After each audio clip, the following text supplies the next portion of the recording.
The story begins with Xiang Yi, who feels frustrated about his lack of friends and the absence of parents who care for him. Exhausted from the loneliness, he decides to go to sleep. But when he opens his eyes, he is surprised to find a horned girl standing before him. Confused, he asks her what she's doing in his house, but she calmly responds that she's not in his house. Looking around in disbelief, Xiang Yi wonders if he's imagining things. He soon notices other unfamiliar people and realizes that he's been transported to a completely different world. The girl turns to the priest, asking if Xiang Yi is truly the prophesied one. The priest responds affirmatively, explaining that the true prophet must bear a magical ring like hers. When Xiang Yi shows his ring, he notices that she has one identical to his. Shocked, the girl expresses disbelief, stating that someone without any magical abilities couldn't possibly be the prophet. She's further angered when she learns he's from the human tribe. Xiang Yi, still confused, explains that he simply bought the ring from a street vendor. The girl, upset, tells the priest that he can't be the prophet because he's so weak, but the priest insists there was no mistake in summoning him. He declares that Xiang Yi is the prophet destined to save the demon tribe from annihilation. Not understanding what's happening, Xiang Yi asks for clarification. The girl introduces herself as Isabella Osa, the demon queen, and tells him that they were supposed to sign a peace agreement with the humans on that very day. However, she didn't expect her own commander, Lillian, to betray her with the help of other humans. In the ensuing battle, Isabella lost a great deal of her magical powers, but managed to survive, thanks to the sacrifice of her four most powerful subordinates.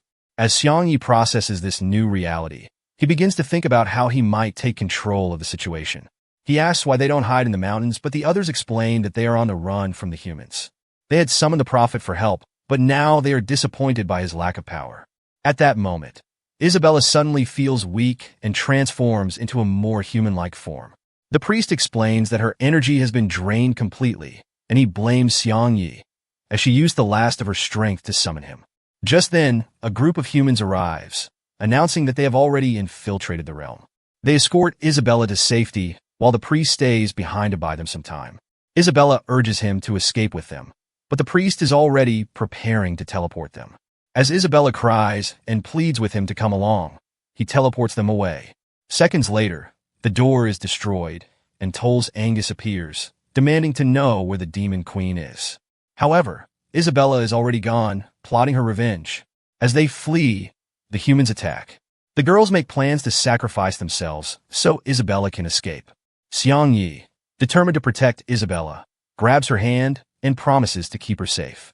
She wants to stay behind and fight, even if it means dying alongside her subordinates. But Xiang Yi convinces her that doing so would render their sacrifice meaningless.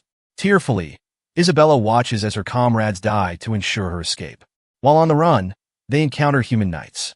Isabella, overcome with grief, breaks free from Xiang Yi's grasp and attacks the knights in retaliation for the death of her subordinates. Xiang Yi stops her, apologizing. One of the knights accuses them of being demon agents who brainwash the humans and prepares to kill them. Xiang Yi kneels and denies the accusation, pleading that they are not under the demon's control.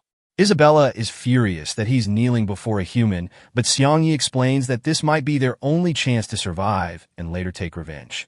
Despite this, the knight still wants to kill them for a reward.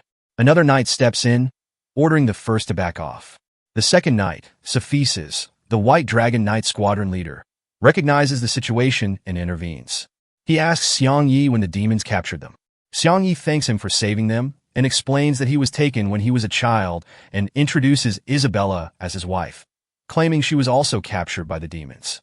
Cephesus believes him and offers his cape to cover Xiang Yi, who is without proper clothes. Cephesus offers to take them to the human tribe city, but Isabella resists. Xiang Yi persuades her to go. The following day, they arrive at the city, and Xiang Yi is amazed at how the humans respect the knights. Isabella changes her name to Yi Bei to avoid recognition. On their way, they encounter a man from the royal family, Toll's Buri. Upon seeing him, Cephesus orders his knights to head straight to the royal palace. Xiang Yi inquires about the man's identity, and a knight informs him that he holds a position higher than Cephesus, being the son of the regent. He further explains that the king is still young, and it's the regent who guides him in making decisions, granting him authority over all others. Although Cephesus greets the man respectfully, Buri, noticing that this man isn't the leader of the Red Dragon Knights, looks down on him. Cepheus asks him why the Red Dragon Knights are ahead of them, as they were supposed to be the ones signing the peace treaty with the demons. The man replies that the king's orders were to eliminate the Demon Queen. At this moment, Cepheus' father, the imperial leader, arrives. He's introduced as Giro Dita, and he mentions he came to town upon hearing that his son was here, hoping to greet him. Xiangyi is impressed upon realizing that Cepheus' father holds significant influence in the kingdom. A knight elaborates that Giro is close to the king and that he and the region hold opposing political views. Suddenly, the sound of trumpets announces the arrival of the Red Dragon Knights, who are carrying the head of the priest impaled on a sword. Isabella is filled with rage and desires to retaliate, but Xiangyi calms her down. As they observe Angus, Xiangyi silently vows revenge. Angus, believing Giro came to welcome him, is surprised when Giro states he's off to see the king, and the two agree to go together. Buri tries to approach Giro, but is threatened with death if he continues his behavior. They both leave, leaving Buri behind. The two men then prepare to leave the human realm, and upon arriving at their new home, Xiangyi is astonished by its sheer size. As they settle in, a group of servants arrives, one of whom, Elena, introduces herself and offers to provide them with food. However, Isabella is curious about why Cepheus is being so hospitable, especially since he barely knows them. Meanwhile, Angus and Giro stand before the king, who is nothing more than a young boy. The king congratulates Angus for completing his mission. However, Giro criticizes him, claiming that what Angus did was a crime. He points out that the mission was supposed to be a peace treaty with the demons, not the assassination of the Demon Queen. Giro warns that if the Demon Queen returns to her tribe, war will follow, costing many human lives. Angus, in turn, explains that before they could sign the treaty, Lillian, the Demon Queen, revealed that her people were in favor of her rebellion and offered to help her become the new queen. She promised that such a move would strengthen the relationship between the two tribes. He presents a letter from the queen to the king detailing their agreement. The king reads it and congratulates Angus for fulfilling his task. However, Giro still doubts the authenticity of the agreement, as he doesn't believe the demons would have so easily accepted a new leader. The king decides to leave the matter in Angus' hands, and as the ruling monarch, Giro reluctantly agrees, although it clearly displeases him, while making Angus feel victorious. Later, Xiangyi reflects while taking a bath, wondering how he could return to his own world, having witnessed so much death and despair. Cepheus arrives to join him in the bath, and Xiangyi thinks that the kindness they've been shown will eventually fade. However, Cepheus reassures him, stating that they'll send people to search for his family. Xiangyi lies, claiming that the demons have brainwashed him, leaving him with no recollection of his past. Cepheus then mentions his own brother, Sophisac, who was captured by the demons, and asks Xiangyi if he knows him. Xiangyi disagrees with the idea because there are too many human slaves within the demon tribe. Cepheus feels down, but Xiangyi lifts his spirits by chatting with him.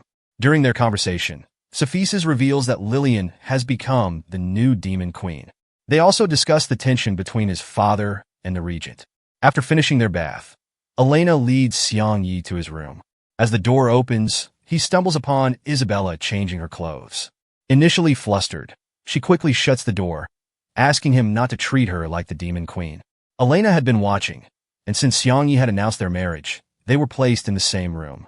She insists they must act like a married couple to avoid raising suspicion. Just then, they hear footsteps. It's Elena. To trick her into leaving, they pretend to be intimate, but they're only making noises to fool her. Xiangyi goes overboard, and Isabella hits him, sending him to sleep on the floor. He asks her how he can return to his world, but she tells him she doesn't know, leaving him disappointed. He remembers the rings and asks Isabella for hers. He tries combining them to find a way back, but nothing happens. Meanwhile, Elena encounters Cepheus, and he tells her not to interrupt Isabella and Xiangyi. When Elena asks why he's helping them, Cepheus explains that when he first met Xiangyi, he felt an instant connection and thought Xiangyi might be his long-lost brother due to their striking resemblance. Elena is happy for him, as it's been a while since she's seen him smile. In gratitude, Cepheus throws her on the bed, and they end up making love. The following morning, Xiangyi wakes up to find new clothes from Elena. Noticing that Isabella is missing, he heads out in search of her. On his way, he sees Cepheus practicing with his bow, and Xiangyi is impressed by his skill. He then spots Isabella training as well and is astonished by her proficiency. Though she's lost her powers, her abilities remain intact. Cepheus invites them to join him for a meal, but Xiangyi expresses his desire to leave the human kingdom, not wanting to impose. Cepheus reassures him, saying they are welcome to stay in his mansion as long as they wish. However, Isabella declines, stating that they prefer to manage on their own and not be a burden. Cepheus insists that they wouldn't cause any trouble and offers to find them work in the kingdom, but Isabella prefers to return to the demon tribe and work there instead. At this point, the story shifts to a time when humans were once terrified by their weakness. In response, they sought the help of a powerful dragon to protect them. The dragon agreed and helped them in every way. As a gesture of gratitude, the humans honored the dragon as a deity, forming dragon knight squadrons in various colors. We focus on the White Dragon Knight Squadron, which serves as the king's personal guard. To join the squadron, one must prove their strength and worthiness to serve the king. One option was to obtain a diploma from a prestigious school in the capital city. She shared her desire to become an honor student at that school to grow stronger. Xiangyi believed that this was the only chance to escape the human kingdom. She spoke of wanting revenge, but Xiangyi, feeling uneasy, stepped in, saying their goal was to rescue the humans trapped in the demon territory. Cepheus disagreed, stating that battles were far more complex than Xiangyi thought. However, Xiangyi clarified that he had a different goal in mind for attending the school. He mentioned that after graduation, he intended to help his father and the human tribe rise to power in return for the aid they had received. Cepheus, after hearing him out, finally agreed to enroll them. He recognized Isabella's potential for the school, but jokingly suggested that Xiangyi might be better off cooking than fighting. 2 months after Cepheus signed them up, he explained the different departments of the school. He told them that a professor would assess their skills and place them in the appropriate branch. Each student would also be assigned a knight to guide them. Before leaving, he warned them that if they failed the selection test, they would be sent back to the mansion. Isabella and the others laughed at the idea, but Xiangyi remained determined to pass. At the school, in the melee combat branch, Master Mike Yahello was about to demonstrate a technique. The students eagerly asked him to show it to everyone. Mike handed them a rock and instructed them to strike a statue with all their strength. The student managed to break the statue slightly, but when Mike asked to see the rock, it had already shattered. Mike explained that to master the technique, they had to strike with full force while keeping the rock intact. The student protested, claiming it was impossible. Mike then demonstrated his technique by holding a small bird and using all his power to destroy the statue, all while the bird remained unharmed.